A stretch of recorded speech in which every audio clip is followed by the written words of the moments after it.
up, everybody? Welcome to another episode of the Trust Your Board podcast. My name's Stephen Wright, joined by Mr. William Monroe. We got waivers for you today, and a important waiver show it is, right, Will? Very important waiver show, that's for sure. I would imagine leagues will be won based on these waivers. Would you agree with that? I would venture to guess, at least on the surface. But the more I look at it, the more I'm just not super excited about a ton of guys. And we'll get into the specifics, but with the amount of injuries we saw this week, I would imagine there would be some just absolute league winners. And we talked earlier, he's probably going to be somebody that pops off. The Giants re-sign Orange Darkwa, and he becomes RB1, something crazy that no one will foresee. But yeah, as we look through it, I'm just not as thrilled as I thought I'd be with the amount of opportunity that it seems like has opened up.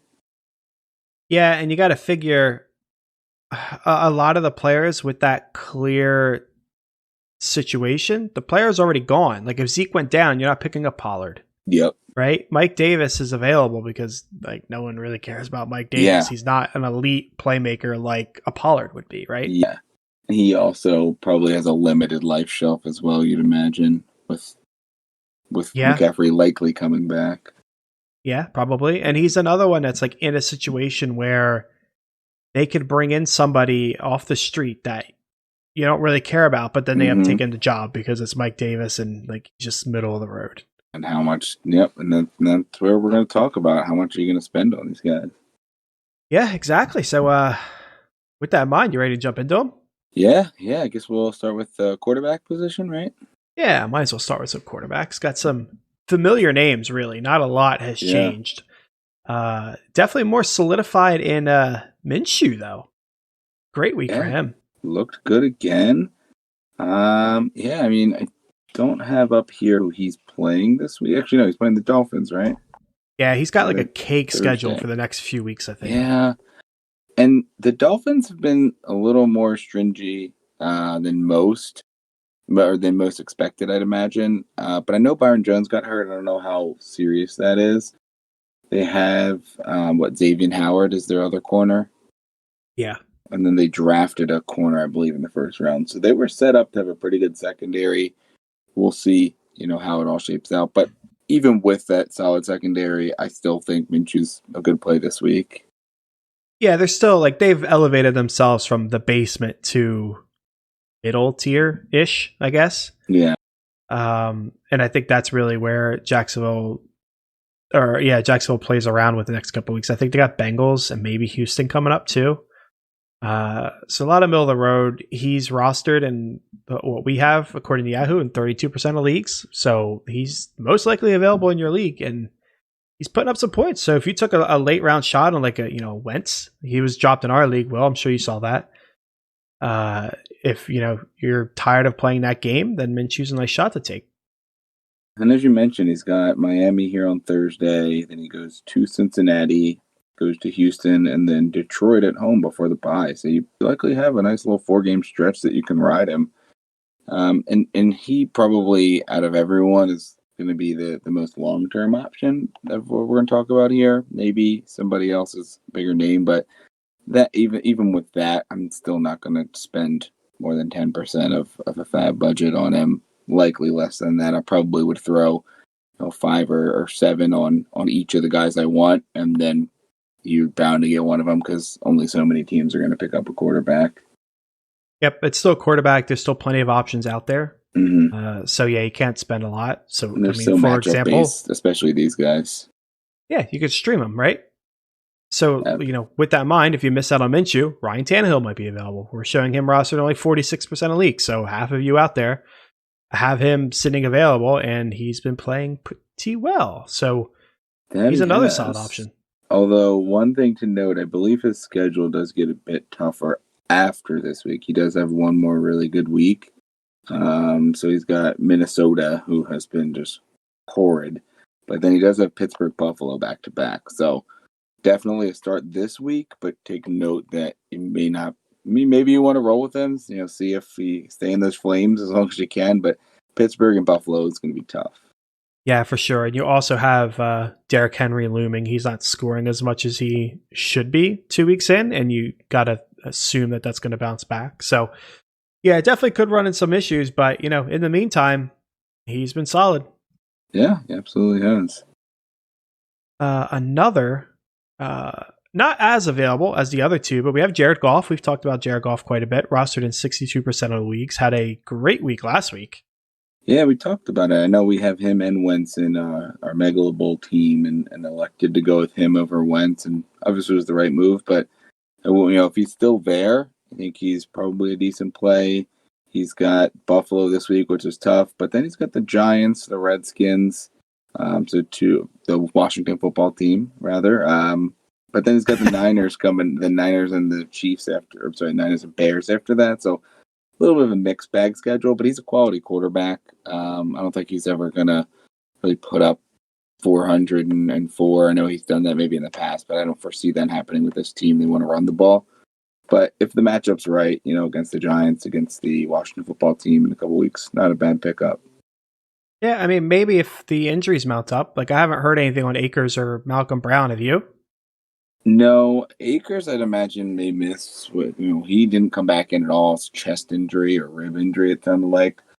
Malcolm Brown, no, I haven't heard anything about. What did you see? What his was, if anything? No, I don't remember. I feel like he came back in at some point. I don't recall. That Henderson looked pretty good during the game, so they didn't want to take it away from him.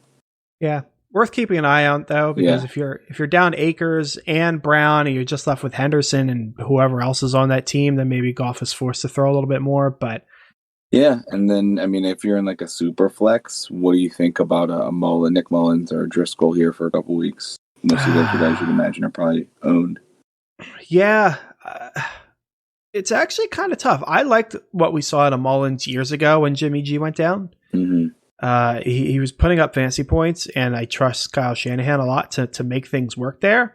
But Driscoll also put up points against a good defense in Pittsburgh. Good. That can't be ignored. Now, maybe it's your typical situation of where the backup comes in and plays really well. The team hasn't prepared for the backup. I always think of Coy Detner back in the day coming in relief in the Eagles, and everybody loved Coy, but you give him the starting job, and then it's not the same. Yeah, it's not the same anymore. So it happens with guys like that. Now, we saw Driscoll last year, and I think he had his games, but we'll see. If I'm placing a bet on somebody, it's going to be Mullins because we've seen more from him and because it's San Francisco. How about you? Yeah, and I agree. I'm pulling it up here. It does look like Mullins has a much better matchup schedule coming up here. He's in New York against the Giants. Home for the Eagles, who have looked pretty hapless and defensively for sure. He's got Miami and the Rams after that. So decent, but not great. So he's got a couple of good ones and a couple of decent ones. Whereas Driscoll probably has maybe better weapons overall around him. But he's got Tampa this week, the Jets next week, but then New England, Miami. So decent, but you probably got a week or two out of each of them. So if you're in a super flex and you're have a QB injury, they're not horrible, but you probably don't have too much long term there. Yeah, you're not dropping a lot of fab on either of them, right? No, I'm probably putting $0 claims and maybe a couple bucks at super flex, but probably not worth it. Yeah, if it's super flex, I'd be willing to put a few bucks on Driscoll, as I think he could end up the starter a little bit longer than Mullins. Yeah, Jimmy G just sounds like maybe a week kind of a deal. Hopefully 2 weeks. Yeah, maybe 2, or Driscoll could be a little bit longer, but yeah, not super interested in either. So, ready to move on to the running back position. Yeah, a little juicier here. Yeah, start with one that isn't injury related. A guy we've talked about a few times last year. We rostered him for a while, and Myles Gaskin in Miami. Big on him. We held him for most of the season in that dynasty league, I believe.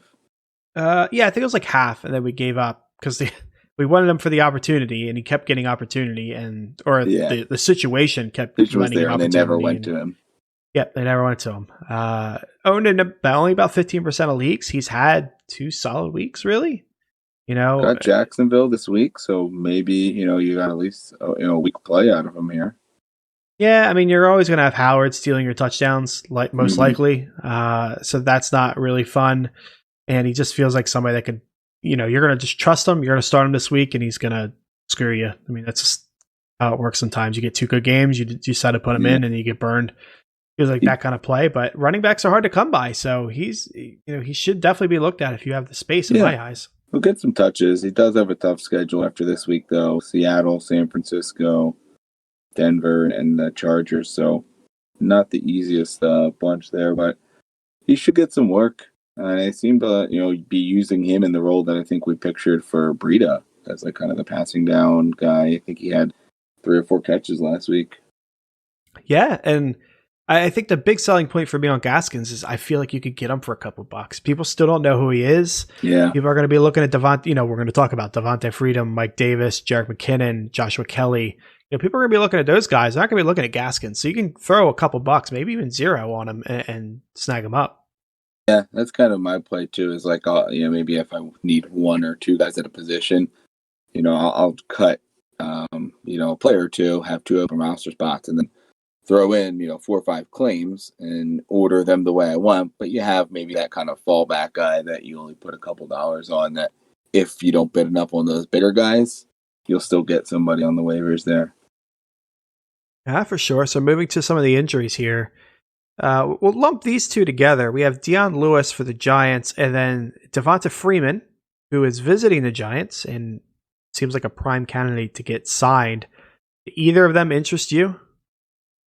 I just don't like that Giants offensive line and team as a whole. I get that they had 2 tough matchups, right? But you saw it with even when Barkley was healthy. They're just not a good offensive line.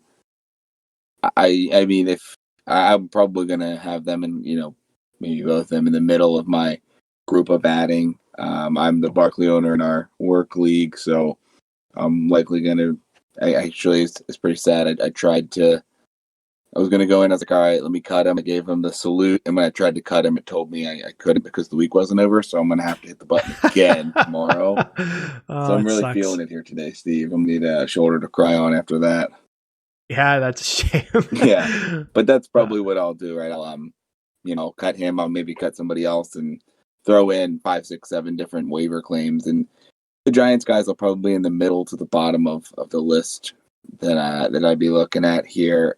I'd probably, I don't even know if I guess you have to want them over Gaskins because of the opportunity they're going to have, but it's just not a great team. But I guess they're going to be going up against some pretty bad defenses in the division here as well. So you think maybe you have, if as the Giants offensive line gets more together, but they got Wayne Gallman as well, maybe Devonta Freeman, Lewis. There's just so much. You got to hope you get the right one. Yeah, if I'm taking a shot, it's on Freeman being the high profile guy, but yeah, if they sign him, you imagine they're throwing $4 or $5 million at him. Yeah, I mean, at the end of the day, he's in a position where he could be a starting running back, and that's a valuable thing to have. So, could he be flex worthy and help fill in on buys? Yeah, I don't think you're going to get a lot more from him. So I would be willing to throw something at him, depending on how desperate you are at the running back position. I don't want to go above like 10% really, though, just because I don't believe. I mean, if you believe, then yeah, I would be throwing a lot more at him, but I'm not personally paying anything more than 10% or so. What about you? Yeah, I mean, in my position, I'm a running back needy team, so I'm going to have to probably throw a large amount at a lot of guys. So yeah, I mean, I probably maybe somewhere between 5 and 15. But I'd probably rather, put the bigger bucks on a couple of the guys we're going to talk about next. Or, if anybody else is available that we don't expect. Yeah, how about Mike Davis? What do you think of him? Yeah, he's probably the big one. It stinks because, I think the window is, they said 2 to 6 weeks. And I think they're expecting it on the longer side. But just McCaffrey's a freak of nature, and I just get this feeling that he's going to pull Barkley and come back in like 2 weeks when Barkley had the 8-week injury diagnosis last year.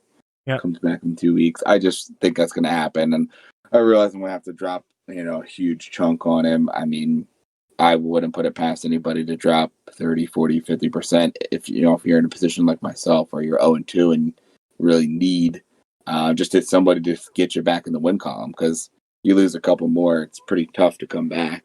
And then there's no point to have the fat budget. If you're 0-5 and you're not going to make the playoffs anyway. So if you're an okay team and don't really need it, maybe you see if people aren't paying attention and you can get them for 20, 25, but I imagine it's got to be 30 or more for him.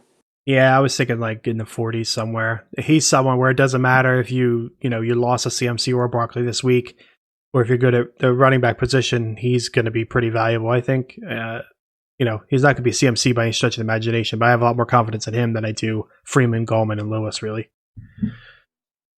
Anyone else you want to bring up from a running back perspective? I like McKinnon. He probably only has a week or two as like the feature back.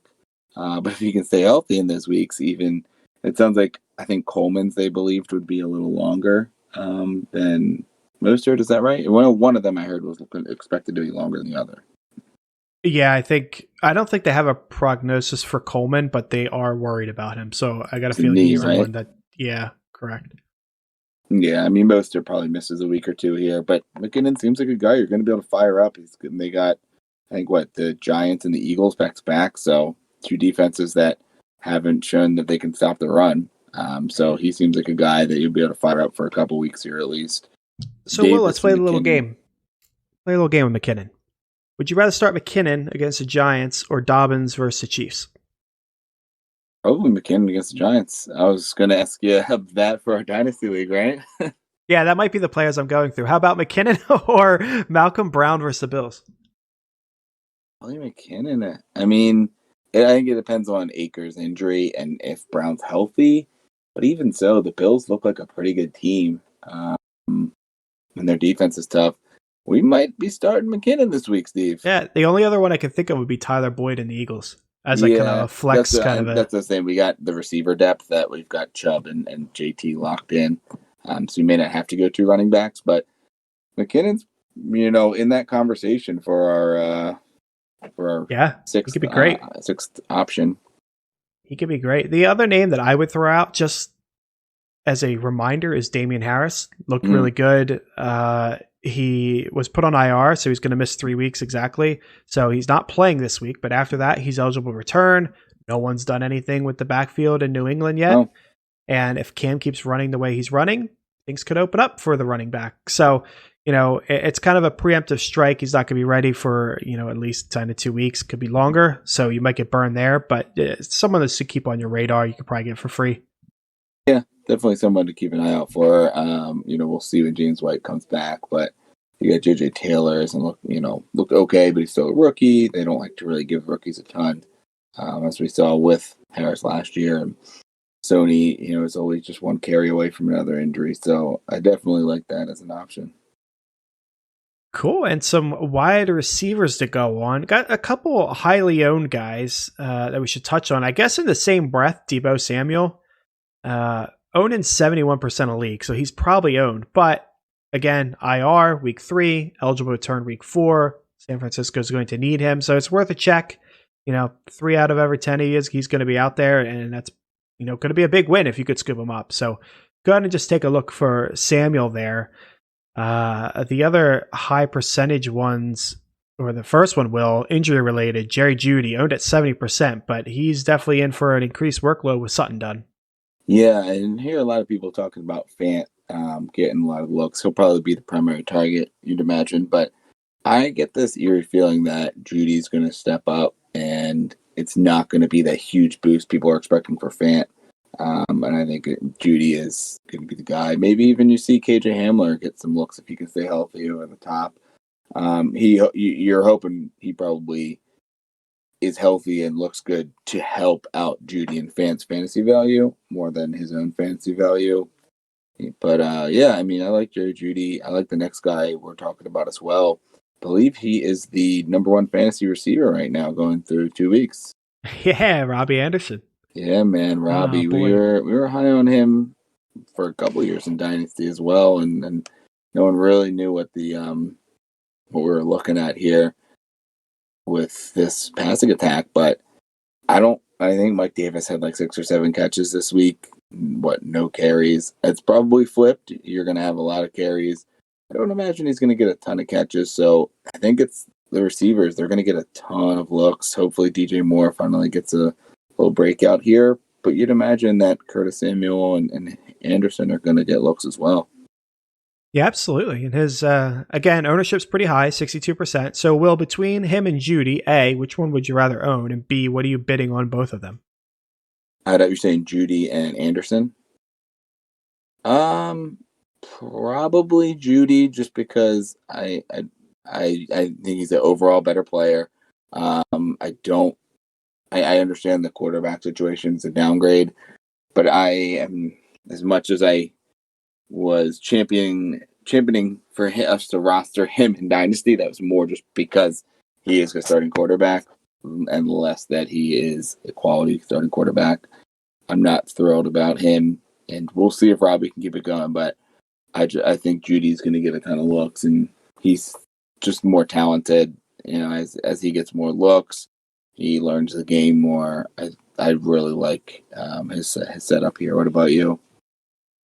I really don't know. It's very close for me. I don't like part of it's just rookies, and I just don't trust Judy. Plus, the quarterback situation's kind of weird. Even without Driscoll, it's not like Locke was setting the world on fire either. So I'm kind of worried about him. I feel like his price is going to be high because he has the big rookie name value, and I don't want to pay up for it.